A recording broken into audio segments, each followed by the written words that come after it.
Project was founded to focus on the international waters, or the high seas. I know we've talked a lot about them already, but I just wanted to remind everybody that 71% of the planet is ocean, and 64% of that ocean lies outside of any single country's jurisdiction, which means that 45% of our planet lies outside of any single country's jurisdiction. And it was so eloquently described by both Christina and Jeff, the legal issues that surround that. But the piece that really excites me about that 45% is that it belongs to each and every one of you in this room. It is the global, it's the global commons, it's the part of the world that each and every one of us belong to, outside all the things that normally divide us: creed, colour, caste, religion, sex, age. In our global commons, none of those things matter. What matters is that it belongs to us. And under the Law of the Sea Convention, it states that those assets there, the mineral resources, belong to each and every one of us, and also for future generations, and are supposed to be governed for the future generational use. Now, interestingly, the fish that swim there, that don't recognise boundaries, also were never part of the agreement process. So they're sort of out there, and it means that anybody who goes out there that has the resources to go out there can steal your fish. They belong to you.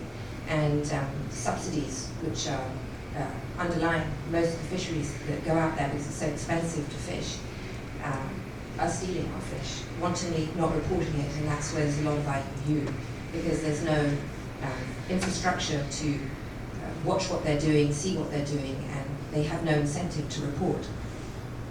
So I want to just go back to why I started the Terramar Project. So because it belongs to each and every one of us, there was never a mechanism for us as individuals to connect to our high seas, or to join them, or to have some way either to really know in a consumer-facing way what's happening out there, or to allow you to participate actually in having a decision in this thing. So we're across every social media platform, Twitter, Facebook, Google+, Instagram, started a daily newspaper called The Daily Catch, Pinterest.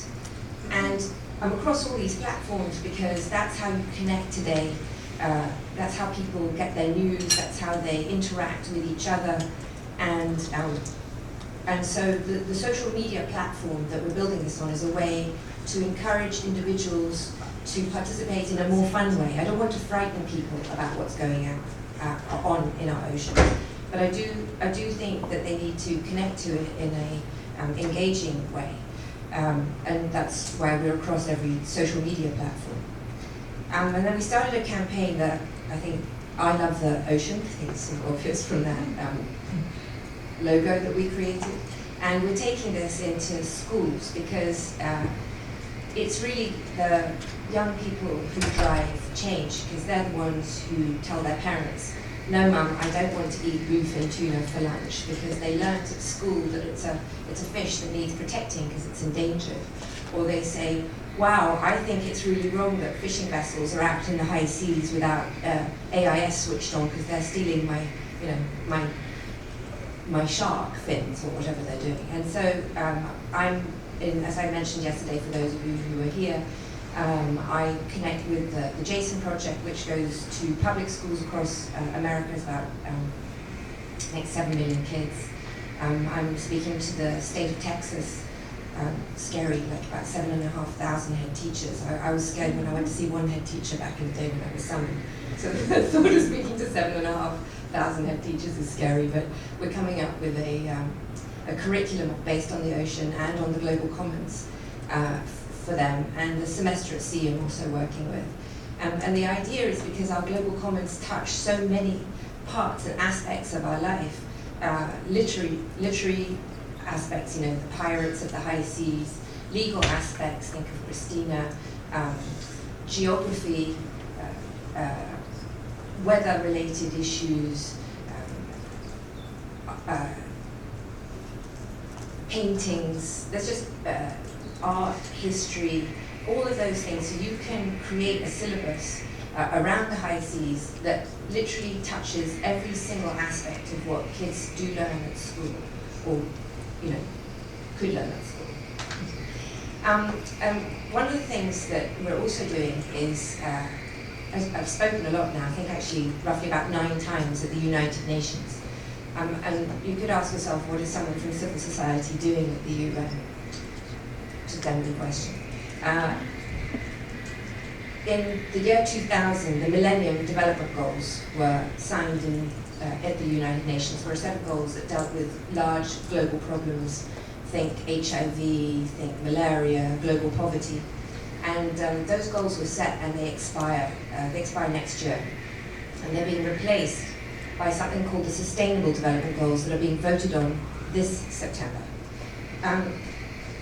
The reason why I'm very excited about the UN, I generally am not, but in this particular instance I am. If you think what Bill Gates did when he took over the malaria, when malaria was highlighted as a major problem, he came in and he took malaria as a problem and has done enormous amounts of good with it and basically, you know, have created tackled an enormous problem. And he described the Millennium Development Goals actually as one of the best things he'd ever seen. And so what a goal at the UN looked like that malaria one or HIV, is it focuses both politicians, it fosters public and private relationships, and it unleashes millions of dollars of money to tackle the jobs. So with that in mind, the Sustainable Development Goals that are replacing the Millennium Development Goals this September, astonishingly, there's not one mention currently of the ocean in that. So when I think about that, and these Sustainable Development Goals are supposed to be creating the roadmap for the next 15 years of sustainable use of our planet, the thought that the ocean is not part of that, to me, is so unconscionable, dangerous, and frankly, I just can't imagine how the ocean isn't part of it. The reason that the ocean currently isn't part of it is because there are forces that are ranged against including the ocean in that. Commercial interests. We all know here, Japan is not exactly supporting that. Korea, not either. They feel that something like that might curtail their illegal fishing or their rights across the high seas. And I say that's just wrong, short-sighted, and beyond stupid, because if we rape the high seas of all of their assets, and we deep sea mine across the high seas, we will lose all the fish that are there. We will pollute it beyond belief, and that's half our planet. And I'm sure many of you know, but just to remind you, over 50% of the oxygen we breathe is generated by the ocean, 98% of our rainfall, and all of our weather patterns are generated by the ocean. Now, there's not enough science to exactly tell you what the problem is if we totally damage the ocean irreparably, but I think we can probably all agree the outcome of a dead ocean is not one that we want to see and not one that we want to experience. If we can't count on where it's going to rain, for instance, if the monsoon rains fail, that will cause a famine in the rice bowls of India, the likes of which we have never seen, and famine and wars and terrible things are happening. We don't need to, you can pick up any newspaper today, it's front page news, always in the Daily Catch, of course, about the water shortages across the world. They don't have to just be across the world, we've got water shortages here in America, Texas, California, Colorado. Shockingly, in Barcelona, Spain, they ship in water in tankers that come in the summer. This is a really serious problem, and it's not next year's problem, it's today's problem. So I'm at the UN because what I'm trying to do at the Terramar Project, that's the terramarproject.org, which I encourage you all to go to, is to create a social movement by the individual. So you come to the Terramar Project and you sign a pledge, and the pledge is very simple. The pledge says, I love the ocean. I think we all here do.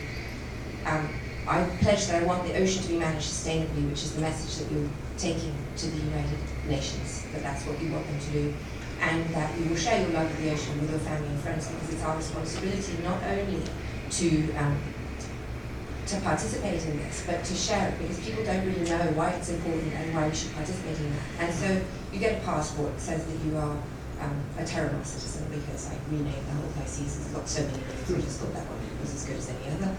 And it's a message then you take, because politicians, if they don't have to take a stand on something, and they don't have to change the way that they think, and they don't have to vote, and they don't have to vote for an ocean sustainable development goal, then they're not going to. But if us, the consumers, the public, the people who own our global commons, the people who care about what world our children grow up in, what we want our world to look like, they have to listen to us because we vote them in.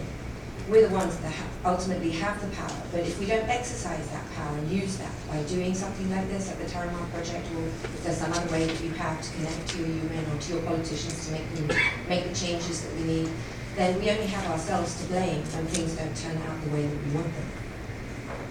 So what would a sustainable development goal look like?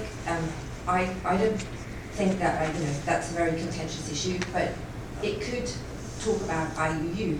It's mad that there are boats out there fishing and stealing our fish because they don't have their AIS switched on. Immediately, you could mandate that all fishing vessels have to have AIS. It's really not acceptable that they don't. Shark finning. So irresponsible fishing. When you take the fin of a shark, which you're using less than 1% of it for a soup that is really very watery, and I did taste it just so I could know what I was potentially fighting against. It's just a waste. It's a waste of the animal. And then we need our predator alpha species in the ocean. The ocean is designed. Just a short-wave background. I'm a deep worker submersible pilot, helicopter pilot, ROV, AUV operator, and deep sea diver. I've gone around the world multiple times. I've joined many expeditions around the world. I've looked for Amelia Earhart twice, leaving that one aside. I've also done pristine reef research. So I went and looked at what does the best of what our world have to look like. What does it look like actually? What's underneath the ocean? And I can tell you it's actually extremely scary because it's full of gigantic sharks. And what you want to see from a healthy ocean is giant predator species. It's full of sharks. It's full of things with big teeth and lots of less small fish because the big fish eat that. It has healthy corals. It has large conches, and everything is supersized. I swam up against a manta ray that was about 30 feet across. It was the biggest thing I'd ever seen. And I was swimming, I don't have a picture on this slideshow, but I swam with probably about 500 sharks above my head. So that's what it's supposed to look like. So when you take out the alpha species, you fundamentally change what the ocean, composition of the ocean. It's one of the reasons why there's so many jellyfish in the Mediterranean is that we've changed the relationships between the species, the relationships of the ocean. This really horrible picture, moving on, of trash. I made a point of picking up trash wherever I went around the world. And then I decided to focus on one piece of trash in particular, and I ended up focusing on the plastic flip-flop. And the reason why I ended up focusing on the plastic flip-flop is because absolutely everywhere where I went, even in the most remotest atolls, there was always a plastic flip-flop. Yellow one, pink one, a polka dotted one. And I think I have a collection of 500 pictures of various flip-flops I've seen from around the world. The picture here of has the boat around it, that's industrial shrimp fishing. That's what that looks like. All those boats are fishing for shrimp. So can you imagine if you're a shrimp going, am I going to make this? Am I going to make it out alive? No damn chance with that many boats chasing you. And then the really other unattractive picture on that is a dead spot. There are roughly about 450 of those in the world and counting. And a dead spot is an area that, well, there are grades of dead spots, but at its most dead, it's dead, and then you've got some less dead ones, but it's basically areas with lacking in oxygen. So species can't breathe, and if it's lacking in oxygen, then that probably means that it's not creating oxygen for us either. Just every time you take a breath, remember every second breath you take is created by the ocean. So these are things that I think are relatively easy to tackle. Overfishing is another problem. So what would an ocean sustainable goal? It would IUU would be harder to just, you couldn't do that, you'd have AIS would be switched on. We'd look for more sustainable fishing methods, and we'd probably do something with controlling of dumping at sea, and certainly tackle Christina's issue about what you do with deep sea mining. So to go back to how can you engage and what can you do to encourage the public. So I work with Google, who thanks Jennifer, who's just been one of the greatest, the most amazing supporters, for which I think I can truthfully say Terramar would be where it is without her, so I want to say that, and Google as a whole. So what we do is we connect the public with an ability to pick a piece of the ocean, claim it as their own, and write a story about it.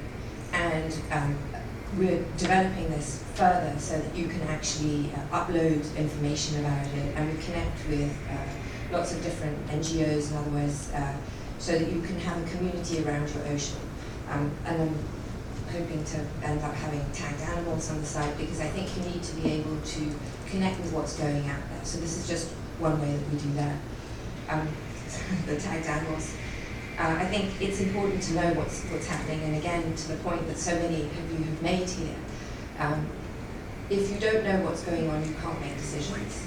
It's the politicians who rule, but we should be the ones that dictate what happens. So it's a way for us to connect to it, and for us to create and have a community around our ocean, and name a species or follow them wherever they are. Education, I mentioned that. So I have other partners as well, like National Geographic, the Smithsonian, developing these lesson plans, and I have a completely open platform. I really only have one word in my vocabulary, which is yes. So anybody who works in the ocean, who has something they want to share, data, an education, lesson plans, an idea about how we can do better, or how better to connect with the public,